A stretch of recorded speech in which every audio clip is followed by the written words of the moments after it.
Good morning, James McOnie. Morning, G Lane. What's going on, mate? I've been embroiled in a bit of a situation. Went to the Breakers last night. Did you? Did. I went to the Breakers. The Breakers was at Event Finder Stadium, not Spark Arena. And I feel like once you've been to Spark Arena a few times and you go back to Event Finder on the North Shore, it's like going to a school gymnasium. It is a bit. Compared to Spark Arena. All the people wandering up on the mezzanine. What are they doing up there?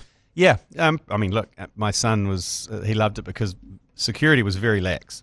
Yeah. He wandered into the VIP area and I saw him with triple fisting with Sprites, a Fanta and a Coke as he left the VIP area. And I said, where have you been? He goes, you just go down there and get free drinks. And I was like, you actually need a ticket to get in there. Like father, like son. And he's like, no one asked me. No one asked me. That's a chip off the old block there. And then, keep walking until you get arrested, basically, is the Lane motto.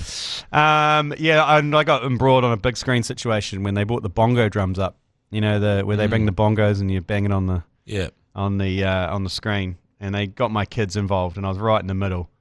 And I may or may not have pulled my hat over my face, as you can see on the far right of that photo, while the kids banged away on the drums.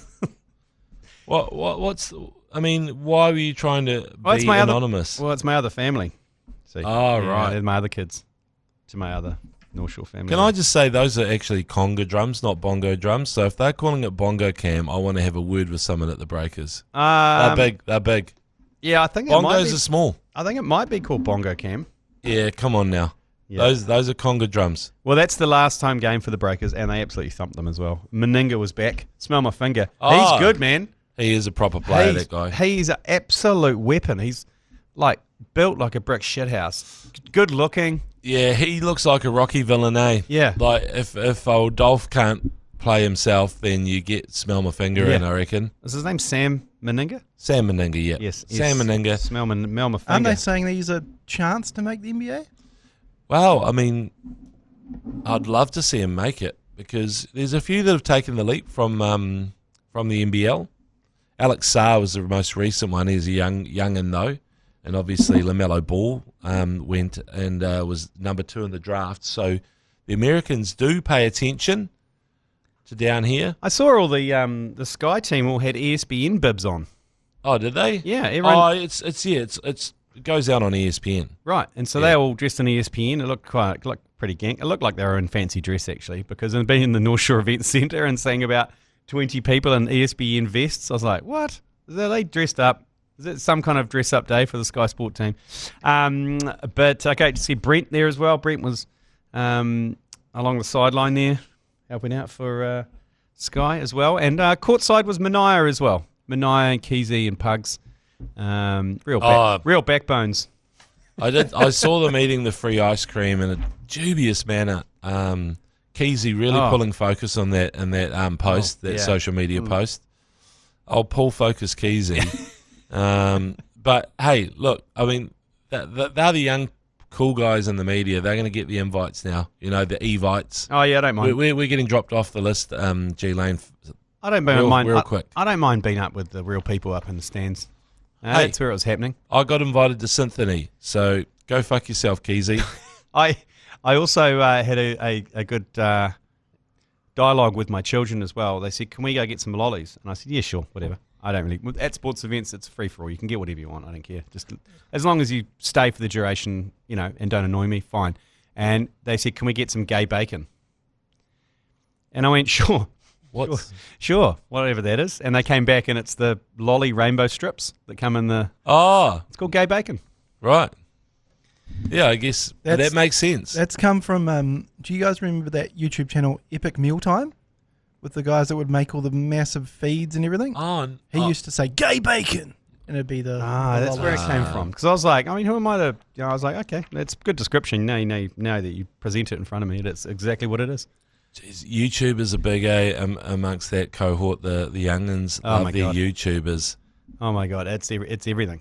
Yeah. It's everything. Mr. Beast. No, YouTube!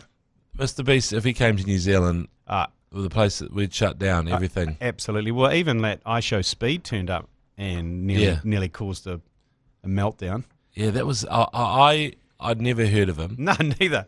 And suddenly I was like but all the young people were saying, look at this, and I looked at him. I thought, yeah, he's got something, but the most impressive thing about him is the camera just rolls. Yeah, and he just goes and goes and goes. So a bit like Martin Brundle wandering down the pit lane in F1, he does that all day. Yeah, and just keeps on wandering at pace as well.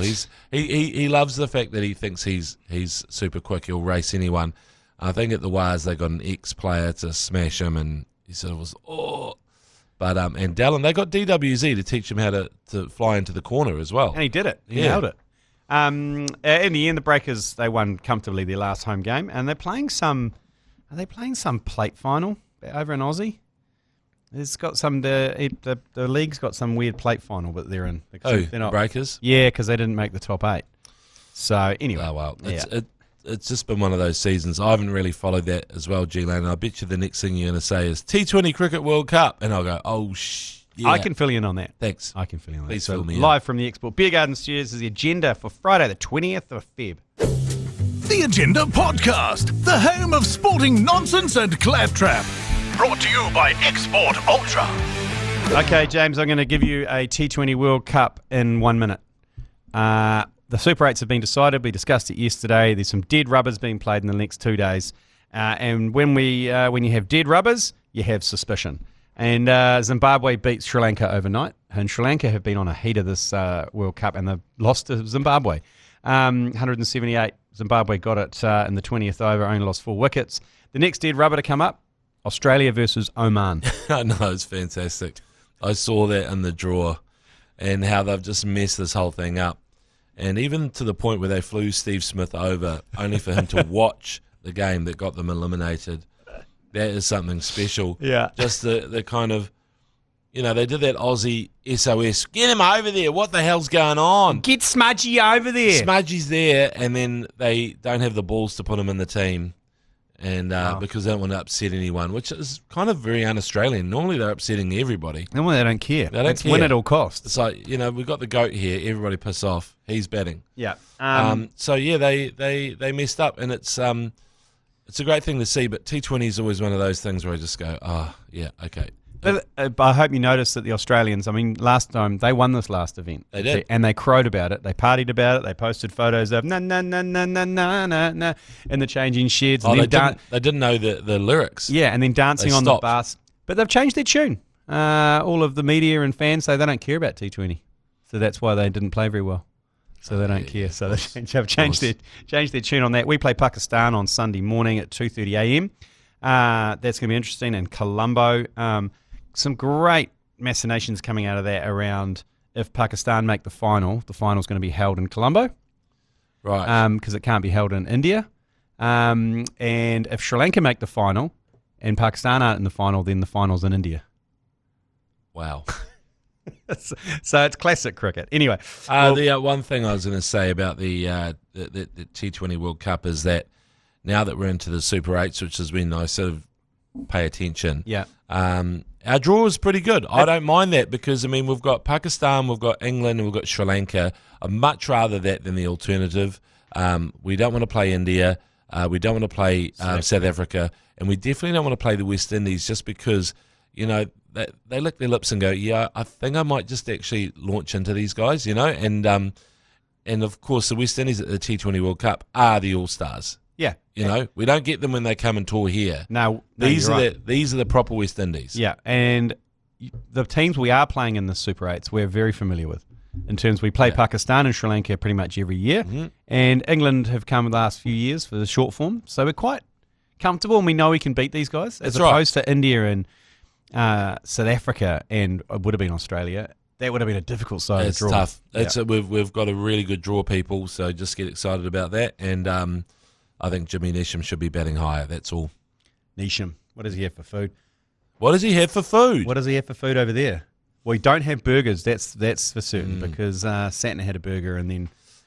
The pattern of the Big Bash is that it's not just the Big Bash, but you could feel it heading in this direction where you actually have your best hitters coming in at that sweet spot, sort of 4, 5, 6, 7. Like around there, you still have massive hitters. So you've got a big hitting opener for sure, and Perth had 2 when Mitch Marsh and Finn Allen were playing, but quite often you'd have one opener who is a massive hitter, like Hobart had old, what's his face, Owen, is it? Mitch Owen? And then they'd have someone else who's a bit more subdued. And then your first drop might be a Steve Smith, who can hit, but hey, he's sensible. Yeah. But then in those middle orders, all the players coming in are just going... Tim David. Yeah. Just absolutely honking it. Freaking launching. And no respite. And I feel that's what New Zealand needs to do. So when a bowler sees the little lamb, Jimmy Neesham, the stud, formerly known as the little lamb, when they see Neesham walk out, they'll be shitting their pants just a little bit. Who would you shit your pants more, though? Because you got Glenn Phillips, and you got son of a Mitch, got Chapman, Lasercock, Chapman, and Ravindra. I suppose are those 4 coming in.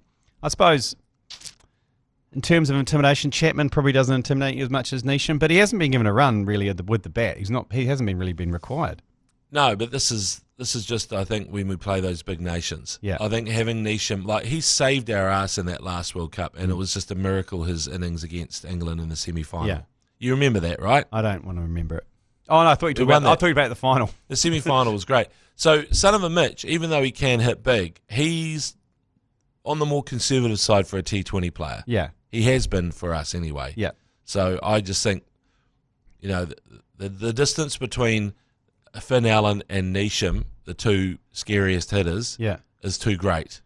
Bring him in. Bring Neesh in, and then all of a sudden, amazing things happen. Let someone else do a rescue mission. I think your big hitter, if Neesham goes off with his over 200 plus strike rate earlier in the game, it's game over. Yeah. But asking him to sort of like come in and save us in the 17th over is a little bit kind of like, please, Jimmy, can the planets align for you one more time?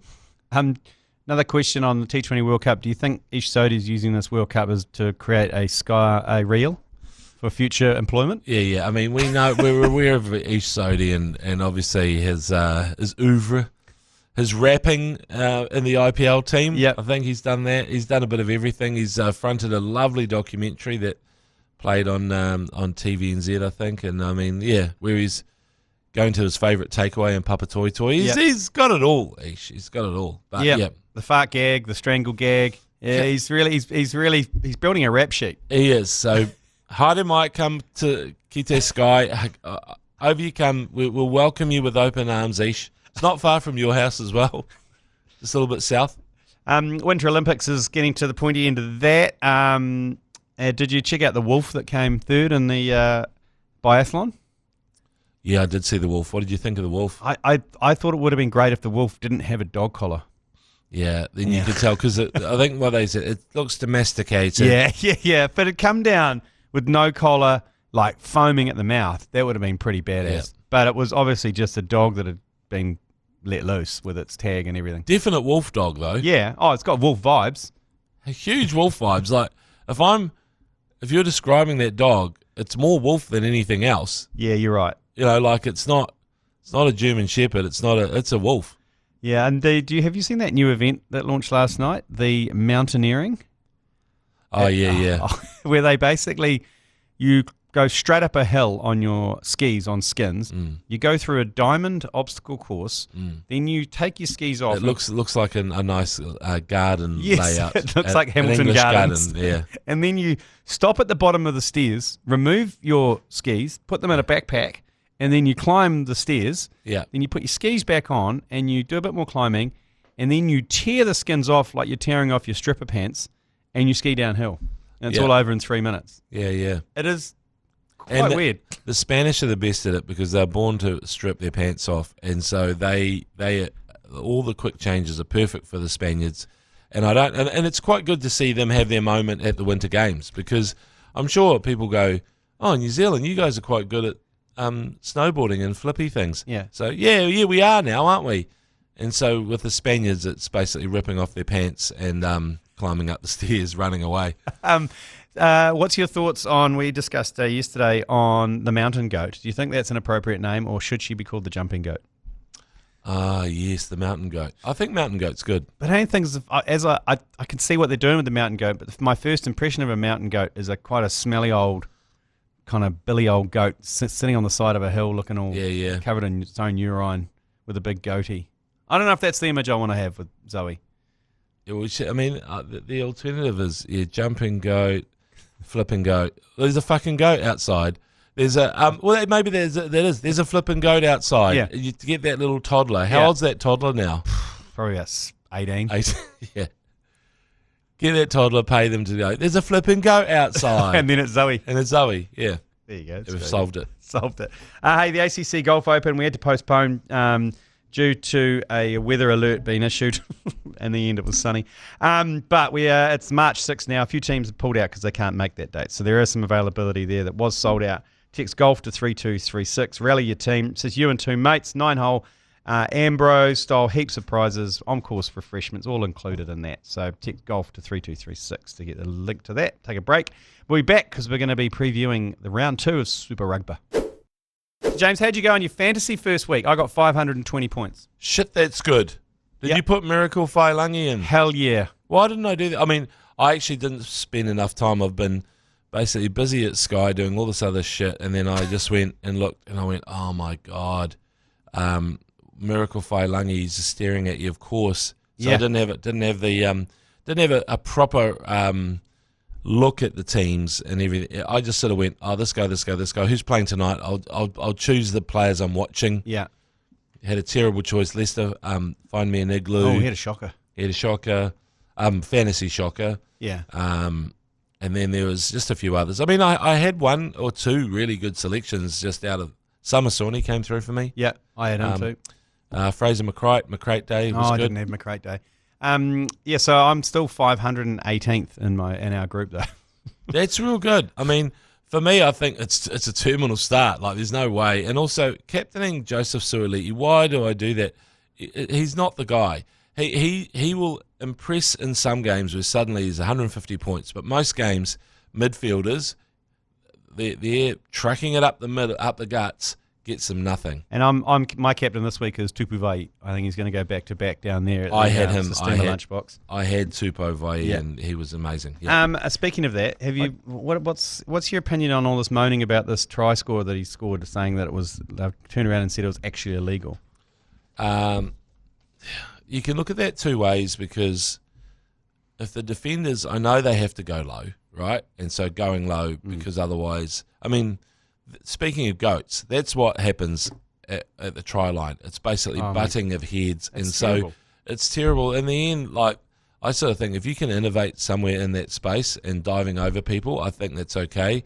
I think the issue for hurdling people, that's different, because your knee is leading, and you're pretty much every chance that your knee's gonna hit someone in the head.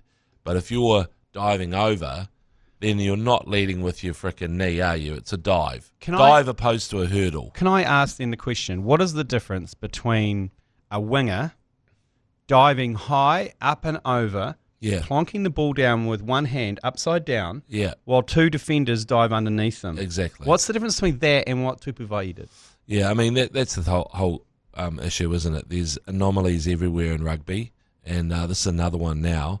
But I think the whole idea with diving for the corner is that's always been there, you know. Whereas diving over players, I don't know. It's probably been something that's recently happened, you know. Because I think, actually, they used to run over rucks. Have you seen that? Over the top of scrums. That was great. That was one move, where they just ran over the scrums. But I think I don't mind it, because I think that there is a risk involved as well of diving, because you're airborne, and if you're over the dead ball, people just have to hold you up, and it's a goal line dropout. Well, so, but they're in the air, so you can't tackle them. So it should be a penalty. You are allowed to tackle those people who dive if they're diving for the try line. I think it says it. It might say it in the laws. You are allowed to tackle them. Like, suddenly when they're diving, it doesn't mean, hey, I've dived now, so I've got immunity. So why don't you dive from 10 metres out? Well, some people have tried. You just go. Just hire long jumpers and stuff, eh? You know what to do, triple jump guy. Imagine a triple jumping winger. Well, Larry the Lamb, the old Tian Welpton, who won the NPC mascot sprint. Maybe he's got a place. So I think that's the whole thing, is that they need to work out when or where you're allowed to tackle. One of the worst yellow cards I've ever seen was in the Lions series when their prop, Kyle Sinclair, leapt. He jumped to catch a ball and was tackled while he was jumping, like just in the middle of the field. Yeah, it was a pass. It was just a pass, and he jumped, and they went, "No, that's a yellow card. You in can't." the air. It's like, how can you determine whether someone's going to go Super Mario on you? You know, like you just don't know. So someone's just about to tackle you, and you just leave your feet. Yeah, you leave your feet. But that's also a reason why when you're passing wide, that used to be called a hospital pass. But if you pass wide and the winger jumps, then it sort of gives them immunity in the sense that they can't be tackled. But I think diving for the try line, I think you are allowed to make an attempted tackle. That's what I think. I don't know. We need Angus maybe or someone to come on the show. I said maybe. You think Ben O'Keefe would? Yeah, or Keefe Kefe would. Oh, Kefe would. He would. He's got a glow about him, doesn't he? On Saturday night, he looks great. He had a real glow, post-wedding, post-honeymoon glow about him. Yeah. But anyway, got an update. Oh, you got an update on the Super Rugby Fantasy debacle? So there is a tab on the NZR+ app. Yes. That has a link to your Super Rugby Fantasy team, so you can do it that way if you want to use an app rather than the. Oh yeah, because the desktop is a real pain in the ass because you can't update it from your phone. Yeah, no. You can, but it's like working in the. It's like working at home. Yeah. Isn't it? This is from Sam McLeod. Still a garbage setup, but slightly better than doing it on the browser. Oh yeah. So, okay. Well, there you go. That's baby a good steps. update. Baby steps. If you want to join our league, the ACC, if you jump on there, it's not too late to join us. Bottom line, I actually think that Tupou Vai try is fine, but as long as those guys are allowed to tackle him as well, because I think diving in the action of scoring a try, you should be allowed to be tackled. Yeah, but because that's because you can fake a dive, you can do anything like that happens a lot in touch or whatever. There's lots of people who kind of do that. I'm going to dive and I'm going to actually flick it around the back or whatever. But they've come out and said it's illegal and it shouldn't have been allowed. Yeah, I know. That's why I don't get it. I mean, they're saying Tupou Vai is illegal. Yeah. But then I'm guessing if he got tackled in the air, what does that make that? That they've kind of they've painted themselves into a corner here. Mm. We need O'Keefe we actually need. Is it Pollock? Who's the head of Polly? Who's the head of the the refs? referees? Because if you tackled him before he crossed the line, is that a penalty on the defending player? Mm. But then if you tackle him while he's over the line in the air, then that's just saving a try. That's right. So, rugby. We don't know how it works. I don't know. So we've got the Canes, their first game tonight versus Moana Pacifica. They are massive favourites. I'm going to pay $1.05. Moana out to $8. Are they that bad, Moana? I mean, they're coming off the back of beating Fiji and Ndrua in Fiji, one of the hardest tasks in Super Rugby. But it's a pretty stacked Hurricanes team. But we saw a bit of round one rust last week, didn't we, James? Yeah, there's a bit of ring rust. Yeah. Here as well. Yep. There's a lot of ring rust out there with the ACC listeners. Some of the texts that came through. Oh, those Valentine's Day ones were disgraceful. I mean, they came from a good place. They did. They're good people. They're good people. They're good people, but I just think like somewhere along the line, how things you get over enthusiastic about stuff, and then all of a sudden. Oh, and sad news. Dalton Papali'i, obviously his last season in Super Rugby, which means your last season to get your Papali'i-related nicknames in. He's our GOAT. He's one of our pillars. Yeah. He is the nickname GOAT, Dalton Papali'i, so that's going to be a shame. Yeah, Papali'i. Yeah. He is, there's so many for him, but no, it's interesting that I think the TAB, when they look at these New Zealand teams at home, have definitely got this huge weighting, it's just unreal. But Moana, they deserve a bit more respect. It's just, I actually think there's, sneakily some really outstanding players in there who, is this the actual team or is that just the squad? No, it's the team, and then you got the replacements at the bottom there. Wait a second. Oh, yeah. Okay, gotcha. It's just a bit backwards. So you got. Is it a bit? Which way are we going? I've got a punt on that I put on with Hauraki Breakfast. I've gone for Moana to win, and I've gone Geordie Barrett and Israel Leota to score, and that is paying $300. What's that? Moana to win. Oh no, it's what? So returning 300. No, so it's returning just over $3,000. Wow, for a $100 bonus bet. So anyway, I expect a slightly tighter game than that one, but I've gone the overs in terms of the points, which are sitting around kind of 62.5. How do you think that game's going to pan out tonight? Tonight, I think I'm on the old. I think the Canes have recruited really well, and Morby's back. Morbs is back, and they've got Warner Dunes from Japan. I think they're players who are, what would you call it, international level, but probably don't get discussed that way. Stupid Sexy Flanders is one of those players. Yeah, Flanders is in there. Yep. Braden Yorsay at number 8, Peter Lakai. I can't see Heather Duplessis Karifi here. No, he's not in the squad. Cam Roygards is on the bench. Well, so Miracle Whailangi, so the two best players, you'd argue, for each of their teams are on the bench. Yeah. So when Miracle needs to come on pretty early, as far as I'm concerned. I mean, he's just getting to the point where he's almost best in the world. I'm glad that's going to happen in rugby, where the best Samoan player is playing for Samoa, because he was being courted by New Zealand rugby, but he played in that bloody game against Belgium, the World Cup qualifier. I think they drew with Belgium or something to make it through. Anyway, he's definitely a Manu Samoa player now. Okay. Miracle Whailangi. Good. Then we've got, so who are you picking that one? Canes? Yeah. By less than 12? I don't More know. than 12? Depends, how they go.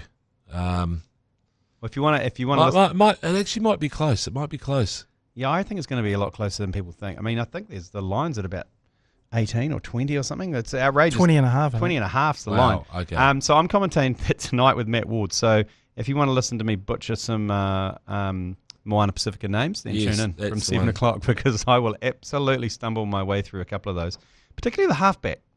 How do you say that? Guinea? Oh, yes. Guinea.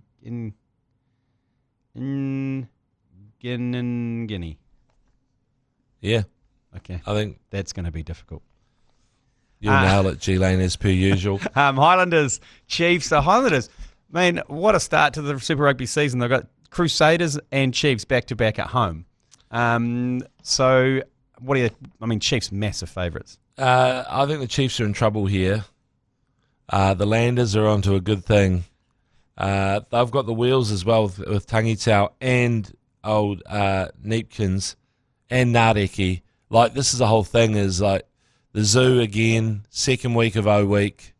Yeah, it's on, and they've named a pretty solid, like, similar lineup, and even their bench, they've got the impact off the bench, because they've got Lasanga, who comes on at the flanker.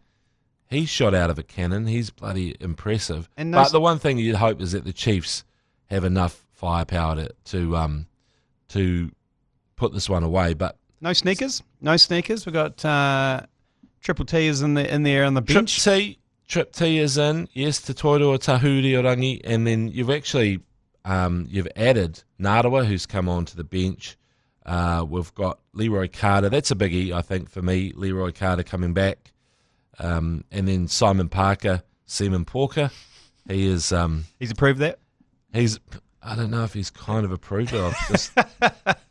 He's from a farm, so I just feel like farmers can handle Seaman Porker. Yeah. So he's come back. He's on the bench as well. So, look, there's promising signs with the Chiefs, but I think the Landers should be favourites. So are the Chiefs favourites? Chiefs are massive favourites. We put a bet on the Landers. Yeah, that'd be slightly treasonous from as being Chiefs Mana fans, but is that a bit of happiness insurance? I think it's happiness insurance. Yeah, okay. Crusaders have the Brumbies on a bit of Sunday afternoon footy. So, I don't know. We're not covering that one because it's Sunday afternoon, not an evening. So that's the Lord's Day. So. That's the Lord's Day. So, we're taking that day off. But the Crusaders, they should get over the Brumbies in that one. And the Ugg Boots, James Slipper plays his 200th game. Fuck. 200? Yeah. 200 Super Rugby. So there's only one person ahead of the Ugg Boot. Can you name him? I'm looking at Joe Jury because we know where he's from. Oh, is it? It's not Croczilla, is it? It is Croczilla. Well done. His book's on the wall up there somewhere, I think, isn't it? Oh, no, I think Scotty Stevenson, another. No, what happened was Kieran Reid came into the studio, biffed it over the top of the set, and put his one on there. He said, "Get him out of here." Croczilla's book is somewhere over the back there. Over the back. Croczilla married a girl from my high school. Really? Jenna Donaldson. Oh, lucky There you Jenna. go. Yep. Lucky Jenna. Hope she still wasn't at your high school. But anyway, the whole thing is Croczilla, marvellous human, hangs out with Sumo Stevenson. They do a lot of running. Scotty J. They do. Over the summer. So if you want to see a sort of a weird bootleg version of Baywatch, go to some place in Golden Bay and you'll see Sumo and Croczilla Hanging out on the beach hanging out of their shorts. Righto. Okay, we're going to take a quick break. Well, should we put this multi together? Okay, what's the multi? Is it So- Highlanders to win? Yep. Hurricanes to win. Go the unders Mm-hmm. on that one. Yep. But under the line because that's going to be closer. So I what? think. 1 to 12. Yeah. Yep. Crusaders, Yeah, Crusaders will beat the Brumbies. and then the Blues to beat the Force. Yeah. And do Yeah. that. Okay. Okay, well that can be our multi then. We'll see how that comes off. We'll take a quick break. We'll back some yours, please. Yours, please. Brought to you by Export Ultra. Radio, let's get into it for a Friday. First one, yours, please. You g'day, boys. Just an Aussie punter here. Just thinking about been watching a fair bit of the Winter Olympics, and you see these cucks of Great Britain have this combined team to, try and take out more medals instead of bloody having a real go. Just thinking, Australia and New Zealand, can we put our differences aside and just have a team Australia Roa and see if we can't take out the medal tally in the Olympics? Anyways, let us know what you think. Love yous. Fuck yous. Yeah, well, that's always been a problem at the Olympics, isn't it? Because the whole curling team are all Scottish. Right. And the Great Britain Winter Olympic team. Yeah. So half their team is not from England, which is normally Great Britain. But it's the same with the great cyclist. What was his name? Chris Hoy. Yeah, he's Scottish. Yeah. So I don't know. I don't want to be part of Australia. Then that means people will be going Aussie, Aussie, Aussie. Yeah, well, no, we don't need that. Well, I mean, and what do we lay down a haka for an Aussie? Yeah, medal? yeah, we're independent. We're fully in, and the whole thing is, look, economically, we probably have. I mean, we're all allowed to go there and become citizens now. It's never been easier. They send you home pretty quick though.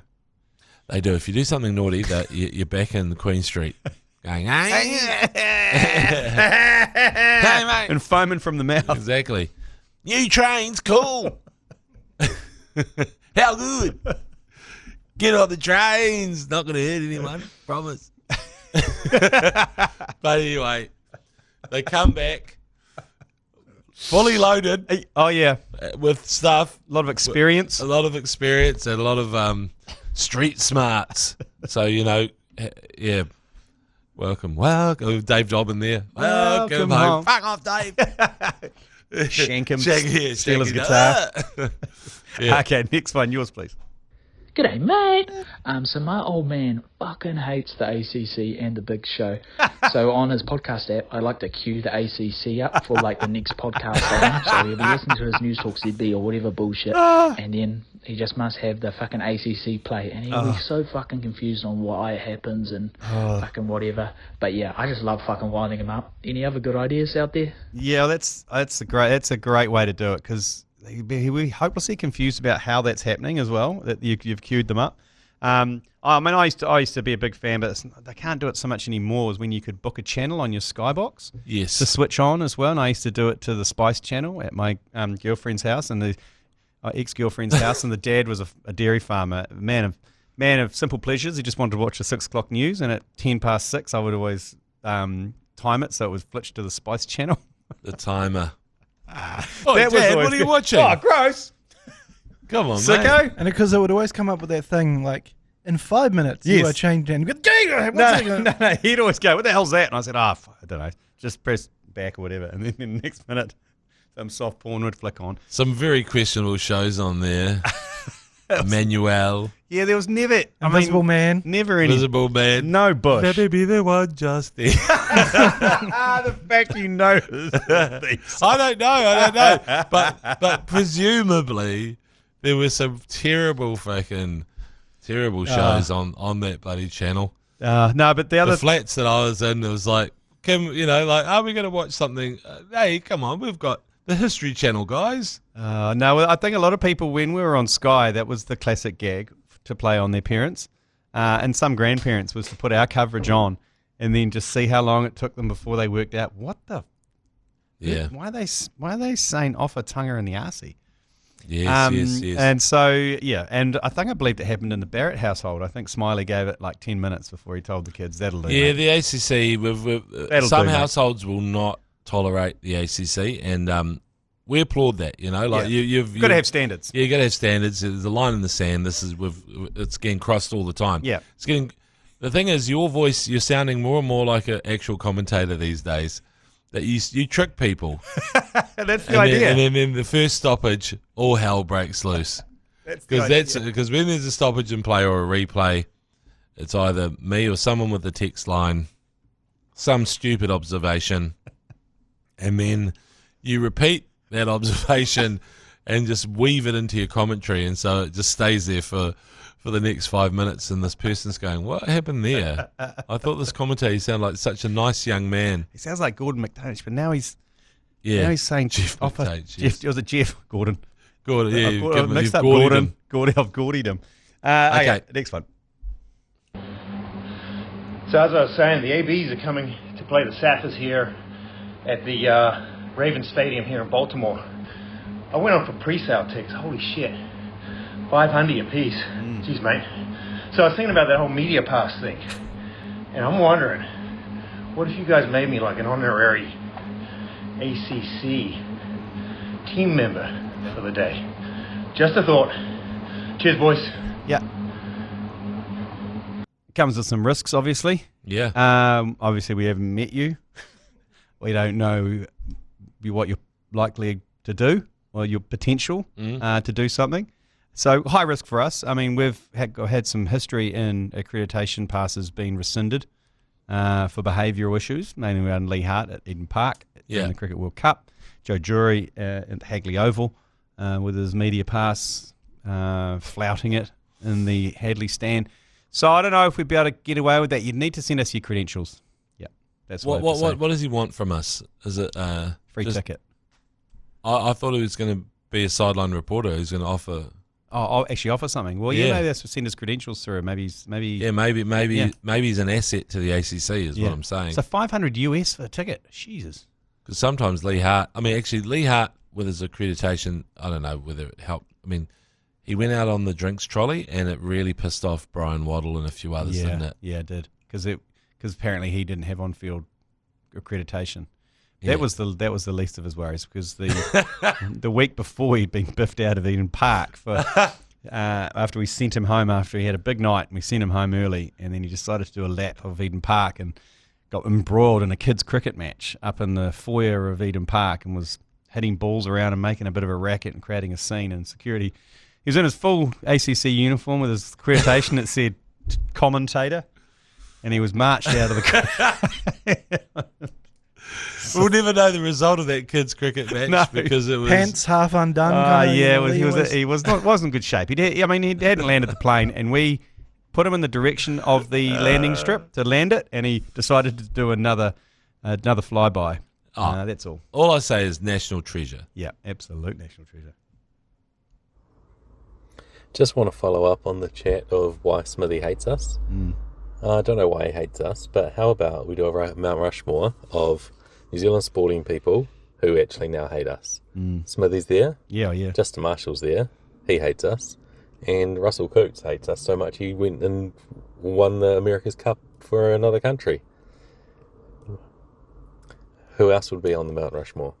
I don't think Russell Coates hates New Zealand so much. I think I thought they were talking about people who hate the ACC. No. This was because that's true as well. Yeah. I mean, most of those. But Smitty just seems like he's he's desperate for New Zealand to lose a game so he can really climb into them. And when they win, he reluctantly has to say that they've comfortably won. Yeah. Because every game we get 180 scored against us, and you can see him primed, ready to say that's disastrous. And he unfortunately reluctantly has to go through the motions. But I don't think Russell Coutts hates New Zealand. I think he just hated the process of the whole America's Cup. But he's come back. He's bought the Sail GP here. He lives here. He's I don't know if he really hates New Zealand. I think Russell, it's awkward for him because in his mind he's probably thinking, I'm just a professional sailor and I do whatever I can to, to win and to make the most money and all that sort of stuff. And that Swiss money must have been frickin' crazy, right? Oh, hell yeah. That Alinghi money. Yeah. And even back then, when he got the Alinghi money, real estate was really cheap in New Zealand, so he's way richer than you think. Oh, Russell yeah. Coutts. His house. He owns some CBD buildings. He owns the one across the road. Yeah, the Oracle building. Oh, here we go. Yeah. Yeah. And he also owns this incredible place halfway up the Crown Range with its own golf course. Did anyone else, when Alinghi was launched, just kind of giggle, thinking it was Cunnilingi? I mean, obviously, that would have been the name for if we ACC'd that shit. I don't know. I mean, to me, because it was such a massive national sense of pride, especially among wealthy white boomers, loved America's Cup. Oh, yeah. But they are also the ones who are most likely to forgive someone for wanting to make money and trample on, whatever happened before. Do you know what I mean? It's really messed with their brains. Yeah. Because it's like, Russell Coutts, greatest Kiwi of all time. Oh. What? Oh, wait a second. He's gone for money. I do like money. It has. Yes. Yeah. And so any issues that you're having with boomers could actually be related back to Russell Coutts swapping sides. Yeah, okay. Is that the root of it all? If you're thinking, I can't, this boomer's going nuts. It's like, yeah, well, something happened a few years ago where they're wiring. That's ground zero. It's ground zero. Yeah, right. When Russell Coutts changed sides, all the white boomers flipped out. Yeah. Justin Marshall, I don't think he hates us. I think just Justin Marshall, I respect the fact that Justin Marshall says whatever he wants and doesn't care, and that is quite rare in kind of mainstream New Zealand sports. And I think he's relatively funny. He says what he wants. He still puts frosted tips in his hair. Hey, but who does he hate? Are you saying the ACC or New Zealand? No, New Zealand. Just in general. He's a proud Kiwi. A man who has frosted his tips like that is. I mean, I love the fact that Joe Wheeler gave him shit on the coverage on Friday night, saying, "And you got your fresh frosted tips there, Marshy." Good stuff. It was good stuff from Joey. He deserves it. He deserves it. He needs to be. We've got to lean into more Marshy. What would you call it? Like hazing. Yeah. A little bit of come on, mate. Because when you're the oldest guy on the commentary team, trying to look younger than everyone else. Yeah. I mean, it's tough. Jeff Wilson, Rod Stewart did it for years. Yeah. Goldie's leaned into it. He's lost the hair. He's got glasses now. So he's leaned into the fact that he's, he looks like a thumb. Yeah. So that's fine. So next one. He's got the facial hair now. Here's the last one of the week. He's got a beard too, isn't he? Yeah. G'day, chutneys. Just an idea here to fix Super Rugby. Oh, yeah. Let's just make the Japanese League, the Southern Hemisphere's Super League. All the New Zealand franchises can each amalgamate with one of the Japanese franchises. Anyone can play for anyone. Everyone makes fucking bank. Yep. 2/3 of the games played in Japan, 1/3 of the games played down here, and if there's only 3 Super Rugby games a year at Eden Park, you might get more than 5,000 people. Well, yeah, you get the Sungoliath Chiefs Mana. Do you know what? That's not a bad idea, but in the end, he's just saying, "Sorry, Australia, we're out. We're going to Japan," and then look, because to be honest, I'd rather watch. Like there's one of those teams that's got half the Springboks in it. Yes, and half the All Blacks and the Kobe Steelers. Yeah, with Brody Retallick and all these guys. And Richie Moe, you would have been watching him Toshiba over that time.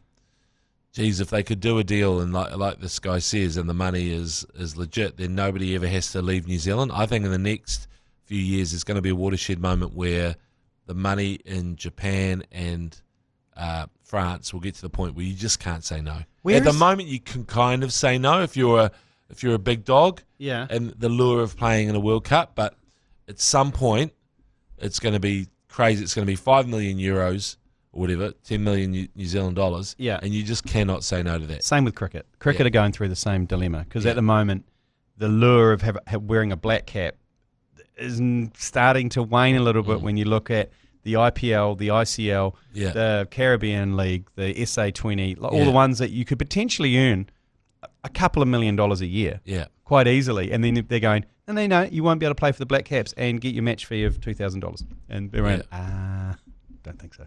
Don't think so. I know. Hey, where did Japanese get their money from? I mean, besides the obvious that it's like Toshiba, which is a big company, you do it for fun. Is that them? Because I went to a couple of games when I was over there, and there was 20,000 people watching in Tokyo, watching Kobe versus Sunglias. It was a decent crowd, more than probably most average Super Rugby crowds. Yeah.